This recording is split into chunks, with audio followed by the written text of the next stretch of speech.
ενδεχομένως. Α, τόση ώρα και να πάει να γεμίσει και να ξανάρθει. Μάλλον. Η θάλασσα από πίσω είναι. Ναι, δεν βλέπω σωλήνα όμως. Αυτό δεν είναι με το σωλήνα. Αυτό ρίχνει αφρό. Αυτά που έχουν έτσι είναι και αφρός και σωλήνα νομίζω. Το σωλήνα ρίχνει αφρό.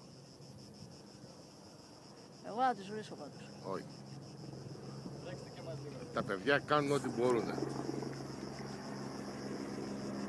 Φωτιά είναι από εδώ και αυτό είναι από εδώ.